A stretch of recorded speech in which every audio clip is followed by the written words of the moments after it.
بسم اللہ الرحمن الرحیم۔ السلام علیکم ورحمۃ اللہ وبرکاتہ۔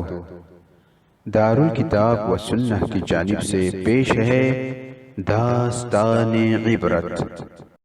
مسلم شریف کی حدیث ہے، نبی رحمت صلی اللہ علیہ وسلم نے سیدنا فاروق اعظم رضی اللہ تعالی عنہ سے کہا، اے عمر، ایک شخص ہے، اس کا نام اویس ہے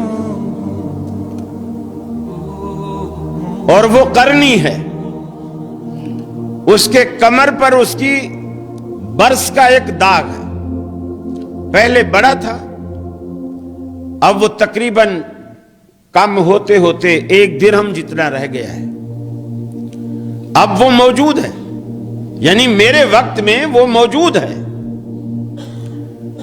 لیکن میرے پاس نہیں آیا، میری زیارت نہیں کی، مجھ سے بیعت نہیں ہوا، صرف اس وجہ سے اس کی ایک بوڑھی ماں ہے اور وہ دن رات اس کی خدمت میں لگا رہتا ہے اور اس کی ماں کی خدمت کرنے والا اس کے سوا کوئی نہیں، تو اس نے ماں کی خدمت کی وجہ سے صحابیت کا رتبہ چھوڑ دیا ہے۔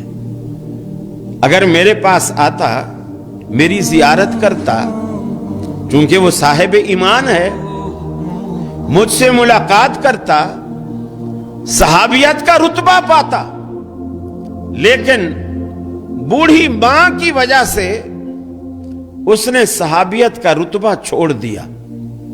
عمر، لیکن اللہ نے صحابیت کے رتبے کو بھی کھونے کے باوجود اس ایک بوڑھی ماں کی خدمت کی وجہ سے اللہ نے اسے وہ کچھ دیا ہے کہ وہ اپنے منہ سے کچھ بھی نکال دے، عرش والا اسے فوراً پورا کر دیتا ہے۔ عمر کو بتایا کیوں؟ عمر، اگر تیری اس سے ملاقات ہو تو اپنے لیے دعا ضرور کروانا کہ اللہ اس کی دعا کو رد نہیں کرتا۔ حضرت عمر ڈھونڈتے رہے، رسول اللہ صلی اللہ علیہ وسلم دنیا سے چلے گئے، صدیق اکبر کی خلافت آئی، وہ بھی چلے گئے، حضرت عمر کی خلافت آئی۔ حضرت عمر کے دور میں کسی نے آ کر بتایا کہ امیر المومنین، جس شخص کی آپ کو تلاش تھی، میں اسے مل کر آ رہا ہوں، مینا میں ٹھہرا ہوا ہے، حج کرنے آیا ہوا ہے، ایک خیمے میں ہے، اگر آپ کہیں تو میں اس کو بلا لاؤں۔ انہوں نے کہا نہیں، جس بندے کی اللہ کے ہاں اتنی او بھگت ہے کہ اس کی بات اللہ ٹالتا نہیں ہے، ہم اس کو اپنی دربار میں نہیں بلائیں گے، اس کے احترام میں خود اس کے پاس جائیں گے۔ حضرت عمر فاروق نے اس بندے سے کہا، مجھے لے چلو۔ خیمے میں گئے، ایک شخص ہانڈی چولہے کے اوپر رکھ کر پکا رہا تھا، باقی کچھ دور بیٹھے ہوئے تھے۔ آپ نے پوچھا، ایوکم اویس، ارے تم میں اویس کون ہے؟ وہ جو ہانڈی پکا رہا تھا اس نے کہا، میرا نام اویس ہے۔ فرمائیے۔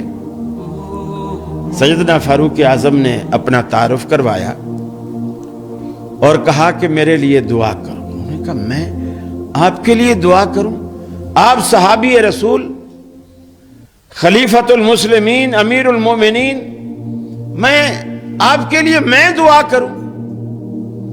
فرمانے لگے، یہ میں نہیں کہہ رہا، میری خواہش نہیں تھی، مجھے تو پتہ بھی نہیں تھا، یہ رسول اللہ صلی اللہ علیہ وسلم نے کہا، اے عمر، اگر تجھے وہ شخص ملے تو اس سے اپنے لیے دعا ضرور کروانا، اس لیے کہ اللہ اس شخص کی دعا کو رد نہیں کرتا۔ وہ اس نے عرض کی کہ پھر فرمائیے، میں کیا دعا کروں، کیا دعا کروں آپ کے لیے؟ اگر ہم ہوتے نا، ہم کہتے کہ اس دفعہ میں نے 40,000 والے کئی بانڈ خریدے ہیں، تو بس یہ دعا کر دو کہ پہلا، دوسرا، تیسرا سارے انعام میرے ہی نکلے ہیں۔ لیکن آپ جانتے ہیں سیدنا فاروق اعظم نے کیا دعا کی؟ فرمایا کہ میرے لیے یہ دعا کرو کہ اللہ عمر کے گناہوں کو معاف کر دے۔